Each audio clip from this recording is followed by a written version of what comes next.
Very, very beautifully recited.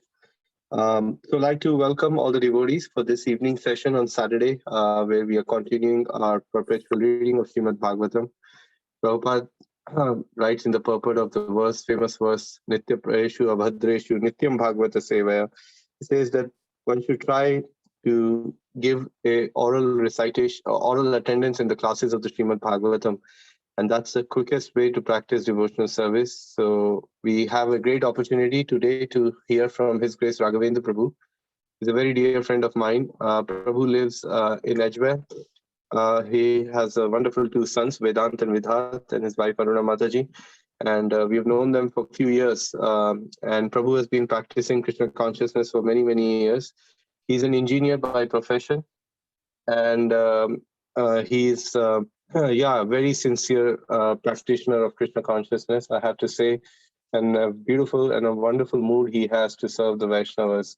So I'm very happy to introduce Raghvendra Prabhu this evening with all of us, who's going to take us through this beautiful text 33 of this chapter. So thank you once again, Raghvendra Prabhu. We'd like to welcome you heartily on behalf of all the members of the chat, and thank you for giving us your association. Over to you, Prabhu. I'm going to make you host so that you can share your screen. Just give me 1 second.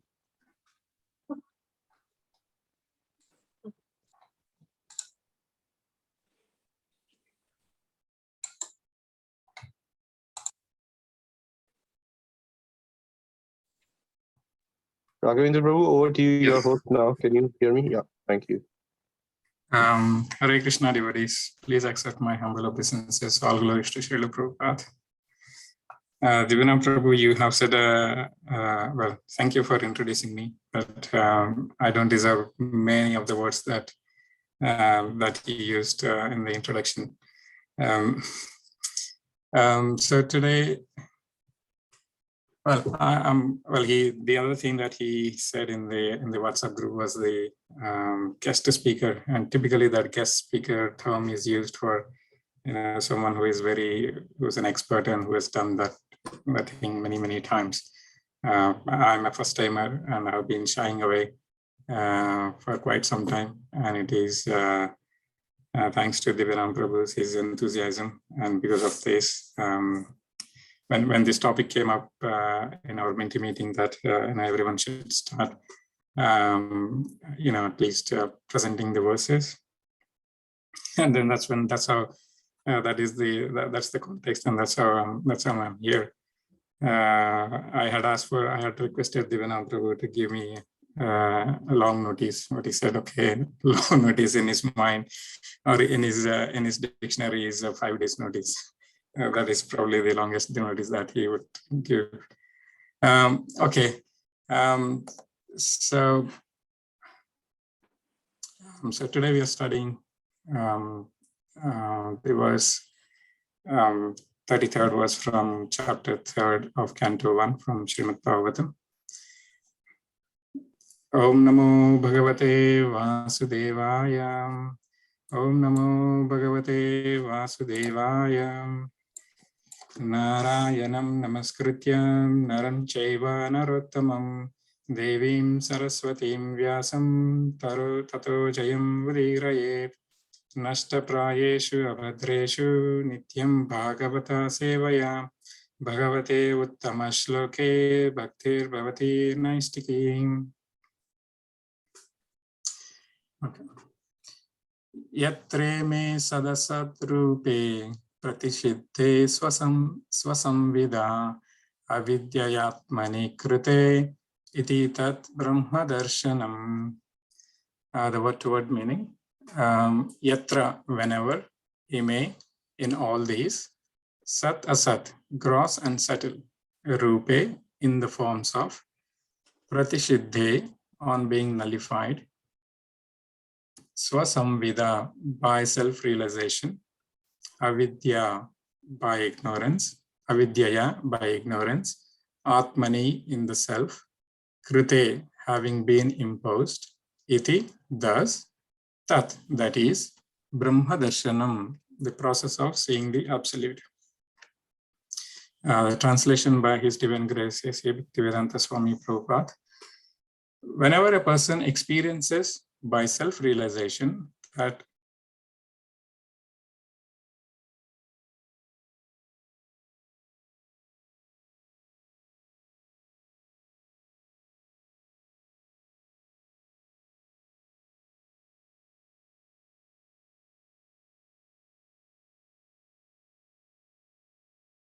of material energy in the shape of gross and subtle bodies are superficial coverings of the self. The coverings take place due to ignorance. Such coverings are never effective in the person of the personality of Godhead. Knowing this convincingly is called liberation, or seeing the absolute. This means that perfect self-realization is made possible by adoption of godly or spiritual life. Self-realization means becoming indifferent to the needs of the gross and subtle bodies, and becoming serious about the activities of the self. The impetus for activities is generated from the self, but such activities become illusory due to ignorance of the real position of the self. So by ignorance, self-interest is calculated in terms of the gross and subtle bodies, and therefore a whole set of activities is spoiled life after life. When, however, one meets the self by proper culture, the activities of the self begin. Therefore, a man who is engaged in the activities of self is called Jivan Mukta, or a liberated person, even in the conditional existence. This perfect stage of self-realization is attained not by artificial means, but under the lotus feet of the Lord, who is always transcendental. In the Bhagavad Gita, the Lord says that he is present in everyone's heart, and from him only all knowledge, remembrance, or forgetfulness take place. When the living being desires to be an enjoyer of material energy, the illusory phenomena, the Lord covers the living being in the mystery of forgetfulness, and thus the living being misinterprets the gross body and subtle mind to be his own self. And by culture of transcendental knowledge, when the living being prays to the Lord for deliverance from the clutches of forgetfulness, the Lord, by his causeless mercy, removes the living being's illusory curtain, and thus he realizes his own self. He then engages himself in the service of the Lord in his eternal constitutional position, becoming liberated from the conditioned life. All this is executed by the Lord either through his external potency or directly by the internal potency.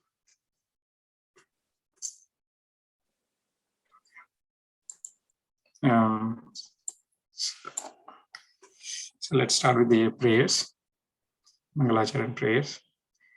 Om Ajnanatimmirandasya Jnananjanashalakaya Chakshurunmilitam Yena Tasmai Shri Gurave Namaha Shri Chaitanya Manobhishtam Sthapitam Yena Bhutale Swayam Rupa Kadamahyam Dadati Swapadantikam Vandeham Shri Guru Shri Yuta Padakamalam Shri Gurun Vaishnavamsha Shri Rupam Sagrajatam Sahagana Raghunadanvitam Tam Sajivam Sadvaitam Savadutam Parijana Sahitam Krishna Chaitanya Devam Shri Radha Krishna Padan Sahagana Raghunath Lalita Shri Vishakanvitam Sham Nama Om Vishnu Padaya Krishna Prishtaya Bhutale Srimate Bhakti Vedanta Swamin Niti Namine Namaste Saraswate Deve Gauravani Pracharine Nirvishesha Shunyavadi Paschatya Deshatarine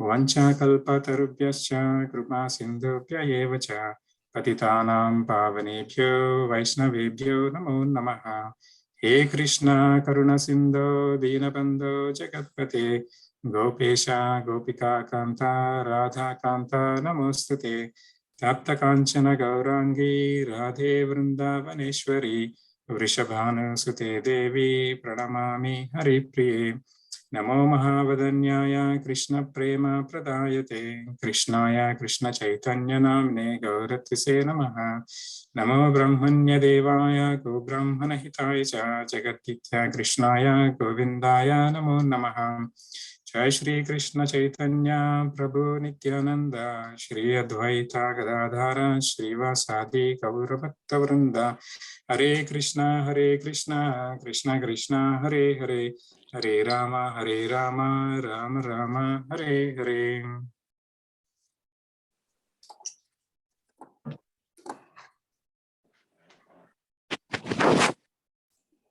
Hare Krishna devotees. As I said, this is the first time I'm trying to present a verse. I will, with Krishna's mercy and your blessings, I will try to repeat whatever I heard from, whatever we read from Srila Prabhupada's purport, as well as the some of the lectures from His Holiness Bhaktichara Swami Maharaj and His Holiness Radhana Swami Maharaj. So if I make any mistakes in understanding their lectures and Prabhupada's purport, please forgive me and bless me that I become more sincere and serious in my sadhana. So with that, can you all see my slide? Yes, Prabhuji.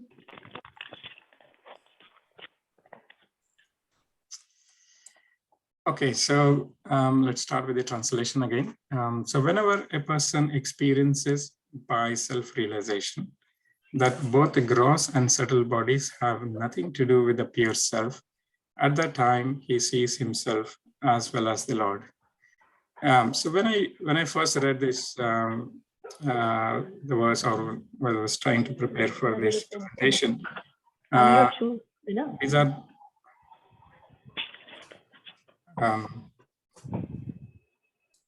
okay. So there are some words which attracted to me. These three words. Raghvendra Prabhu, because you are on host, you can mute everybody. Just click on mute all so that everybody is muted, Prabhu. Thank you.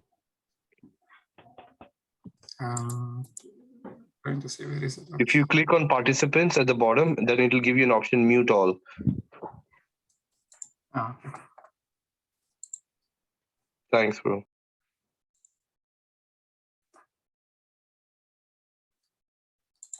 Okay. So though the verse looks very simple, but the whole Krishna consciousness philosophy is actually hidden and is actually explained very well in this verse and the purport. However, in order to actually understand the deeper meaning of the verse, these are the three words that I highlighted in this in red. These, I thought that they are very, very crucial. Otherwise, if you remove those three words, it can mean very, very dry that, we can all perceive that we are not the body and we are the self, but still, we are not there yet. We cannot call ourselves self-realized. Whenever a person experiences that both gross and subtle bodies, but before have nothing to do with the pure self, but then the precondition is introduced that by self-realization.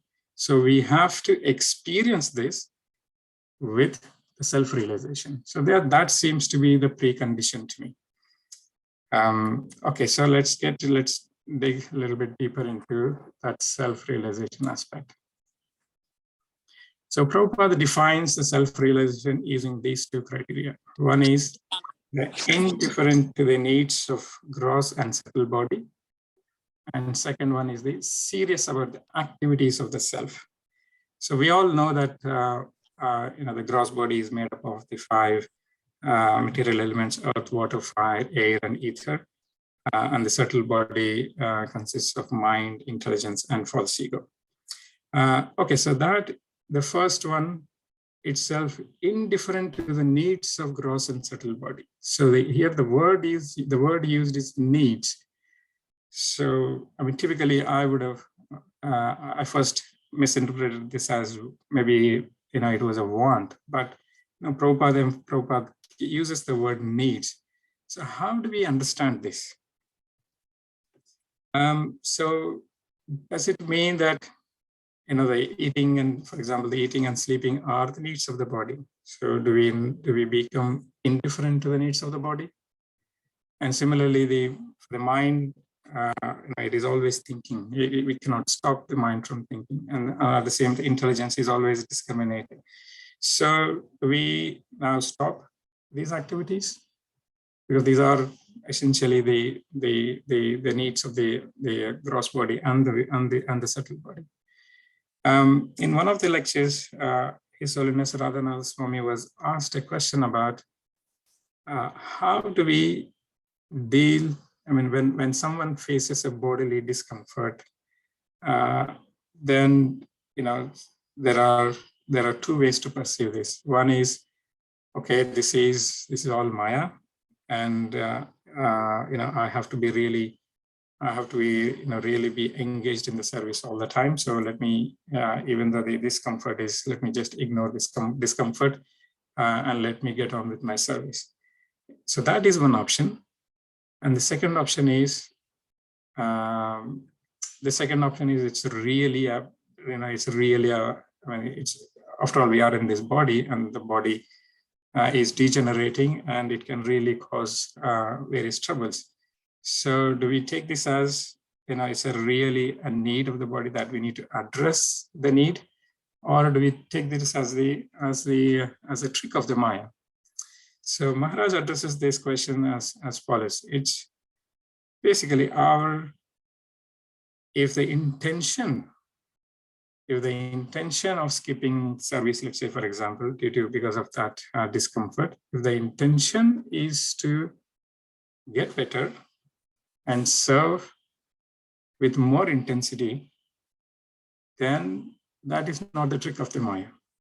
But the intention is, but if our inner feeling is that, okay, now I have an excuse, so I can skip my service today, then that is Maya.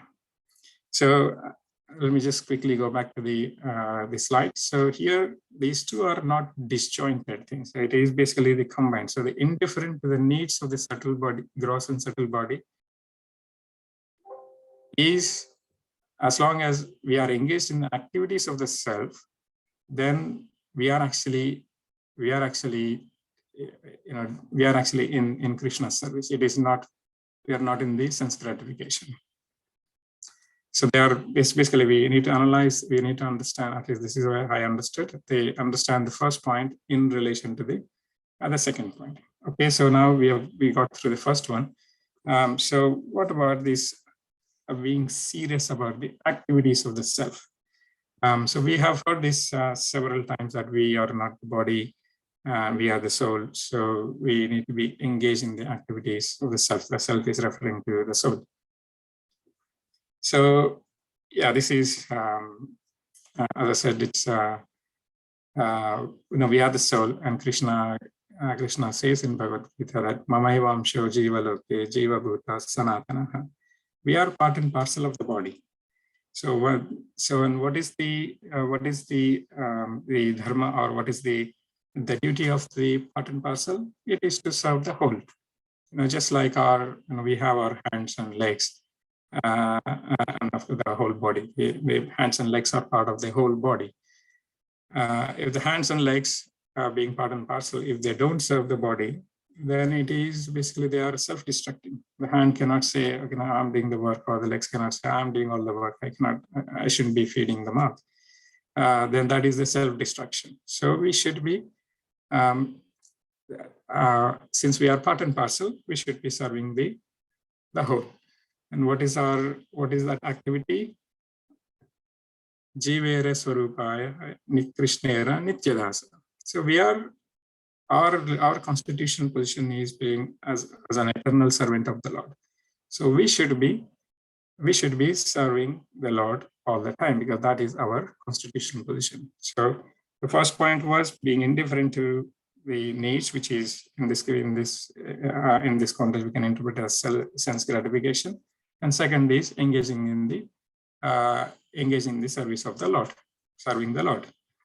Okay, so does it mean that we have at least I've kind of understood that these two criteria to become self-realized. Can I call myself self-realized? Because I've understood, okay, tomorrow I'm going to go and start engaging in the service of the Lord. Can I call myself self-realized? Then there are two other keywords that we saw in the translation: the experiences and sees. And though these words sound very, very simple, but that is I have not experienced it. I have just theoretically read the definition of these two terms, these two criteria. So we have not really experienced it. Now, then the obvious next question is, what is blocking me from experiencing it? Okay, so typically the experience is from, we have this subtle body. So the experience is in the mind. So today there are many people actually in the virtual world, they are trying to invent. So there's a Web3 technology which is making you experiencing without even moving. So I have really not experienced what does this self-realization mean. Experience the mind and the body. I'm sorry, the gross body and the subtle body are have nothing to do with the self. So I have not experienced it. And why? Because the mind is always engaged in the material activity. It is always has the desires to enjoy, and so is the intelligence. So now, the mind and intelligence are blocking me from experiencing it. And then the obvious next question is, okay, somebody is controlling the mind. Somebody is telling the mind, okay, I need this, I want this, this is what I enjoy, this is what I don't enjoy.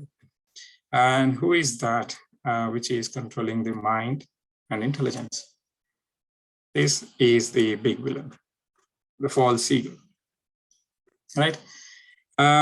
So the false ego, because in order to satisfy the false ego, it engages the mind. Okay, now I want to enjoy certain thing, and then the mind and the intelligence are engaged. Because when you want to enjoy something, then you will employ your intelligence. That, okay, I want to get this thing, and this is what makes me happy. Okay, now the intelligence is employed to see how can I get it, and then the mind joins the company in basically giving the feedback of more and more desires. Okay, so false ego is the root of all evil. So then, how did we actually develop the false ego? So His Holiness Radhana Swami Maharaj explains in one of the lectures that the moment we look away from Krishna, and try to enjoy independent of Krishna, and that is the beginning of false ego. So we are basically going away from our constitutional position and then enjoy independently. It's like this hand trying to enjoy independent of the body.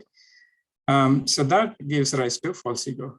And then, as I just described a moment ago, that once the false ego exists, then it needs this intelligence in the mind to satisfy the desire. So that desire, the false ego cannot. The false ego needs certain things. In order to satisfy the desires, it needs certain things. It needs to control. It wants to control over the material energy, and in order to lord over the material energy, it employs the mind and intelligence in its activities. Okay, so this is a question that comes up in discussions with some of my friends sometimes. That, okay, so why? Krishna is our friend. Krishna is always with us. So why and how is Krishna allowing this to happen?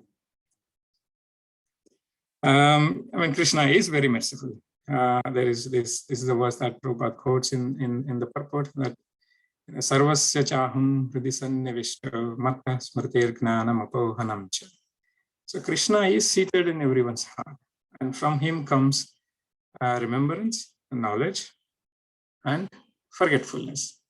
Of course, we can understand that the remembrance and knowledge, these are very useful to progress in Krishna consciousness.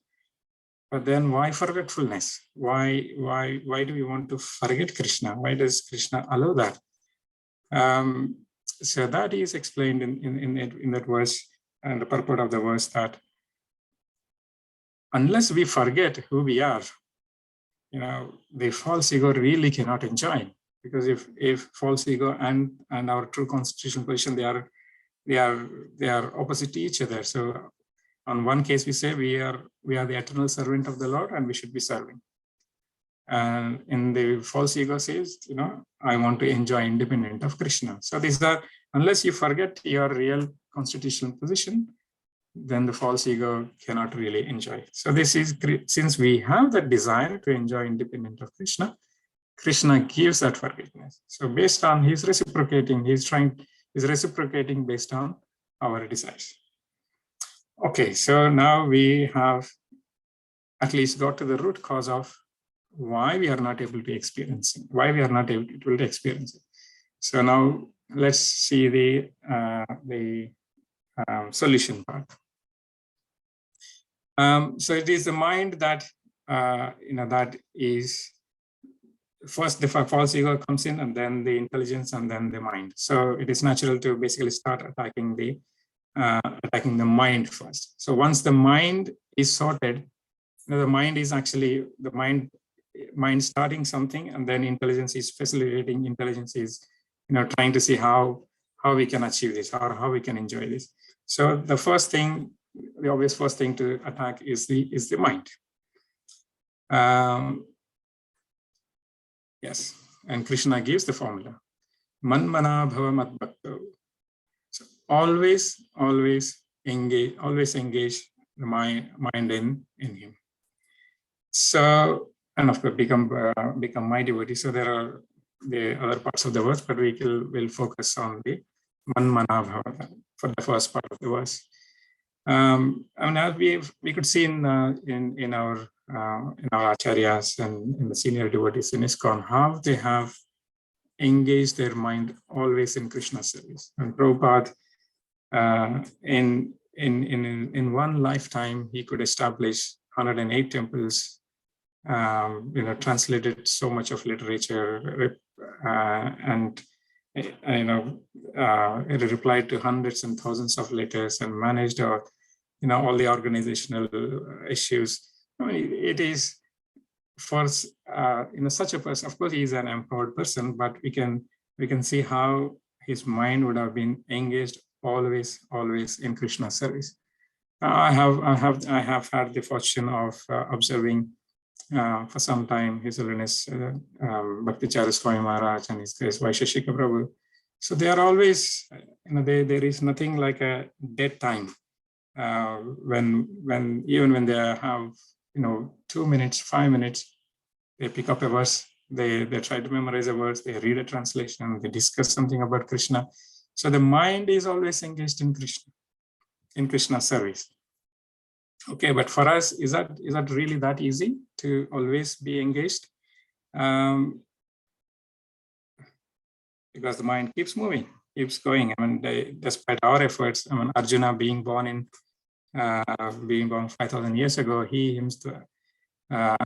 himself said, I can control the energy of the wind, but I cannot control my mind. So then what is the solution? The solution is the association of devotees. Radhana Swami Maharaj gives this example that the iron rod and the fire.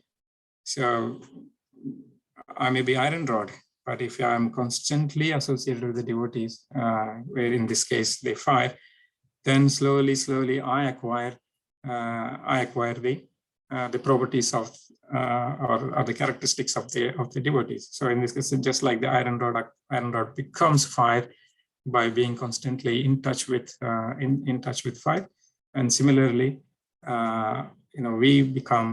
we can become devotees by constantly being in touch with devotees, and so that helps us engaging our mind always in Krishna service. Okay, so once the mind is sorted, but still the intelligence is, intelligence has not been trained. So how do we get the right intelligence to serve the Lord? Again, Krishna gives the solution here. Tesham, in the verse from Bhagavad Gita, Tesham satata yuktanam vachatam pritipurvakam dadami buddhi yogam tam yena mam upayanti te. To those who are constantly devoted to serving me with love, I give the understanding by which they can come to me. And in fact, if we look at the word-to-word meaning of the Buddhi Yogam, Prabhupada translates this as real intelligence. So once the mind is sorted, once the mind is constantly engaged in Krishna's service, then Krishna is saying that, I give the right intelligence. I give the right intelligence to by which you can serve and eventually come to me. Okay, so the mind and intelligence we have, Krishna has given the solution in Bhagavad Gita. Okay, so now there is one villain left, which is the false ego. So the mind and intelligence have been serving on the false ego, but when they are not cooperating, what is the power of false ego? So the false ego does get dissolved. I could not really find the exact words. Maybe if somebody has, somebody remembers offhand for this dissolving the subtle body, please quote. So this is called the dying before dying. I think there is a book by His Holiness Bhaktitirtha Swami Maharaj about this, that we have to get rid of the subtle body before we die. I mean, when a person dies, the material body, of course, is discarded, but we still carry the subtle body.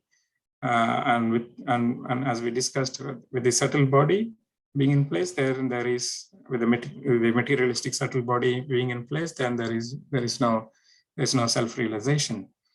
So Maharaj has this book on this concept that dying before dying. So in this way, in this way, we can get rid of we can spiritualize the subtle body or dissolve the materialistic subtle body, and that state is called Jivan Mukta. So basically, in this state, we are replacing the false ego with our true ego, and the true ego has the spiritual mind, the spiritualized mind and intelligence. Okay, so what is the best yajna? What is the best way to engage our mind in Krishna's service? So this is the verse from Srimad Bhagavatam. In the age of Kali, intelligent persons perform congregational chanting to worship the incarnation of Godhead, who constantly sings the names of Krishna. Although his complexion is not blackish, he is Krishna himself. He is accompanied by his associates, servants, weapons, and confidential companions. His Holiness Radhanath Swami Maharaj says that Krishna has exceeded the level of mercy that he gives when he appeared as Chaitanya Mahaprabhu. And as is detailed in this verse, the best yajna to engage our mind in this age is participating in the congregational chanting, the Sankirtan. So that is all I have to say. So we can, after the chanting, and it says the verse says that he constantly sings the names of the Krishna. So I would like to end my little presentation with chanting the Mahamantra, Hare Krishna, Krishna Krishna, Hare Hare, Hare Rama, Rama Rama, Hare Hare. Thank you, devotees, for listening to me. Please correct me where if I've not understood anything that is detailed in the purport, or if I've misquoted something, please forgive me and correct me.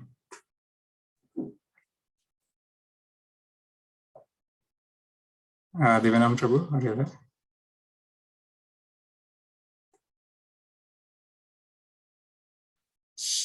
there? I hope I have been audible all this long. Wasn't speaking to myself. Yes, Prabhuji, you were audible. Hare Krishna. Hare Krishna, Mataji. Thank you for confirming that. Prabhuji, I just have a reflection, if I may, Prabhuji. Sure, Mataji, please. Prabhuji, you explained the ego, false ego part so beautifully. It suddenly just clicked. Until now I knew about the false ego, the proud and everything, but I always felt that the real meaning I understood today. So I just want to say thank you, Prabhuji. That was very clear. Hare. Thank you, Mataji.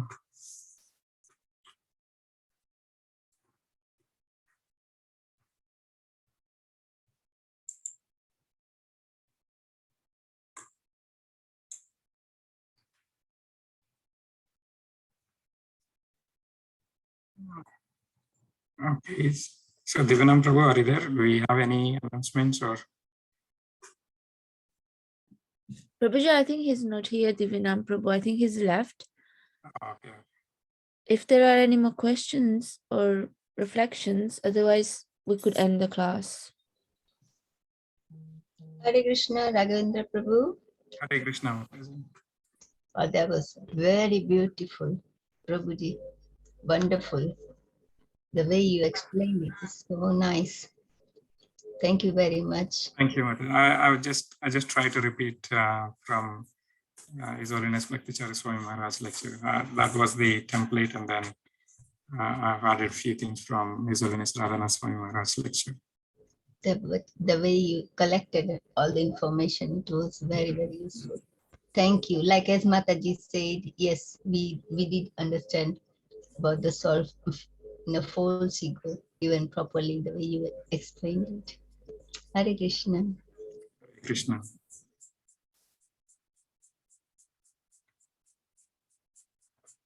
Any other comments from the devotees?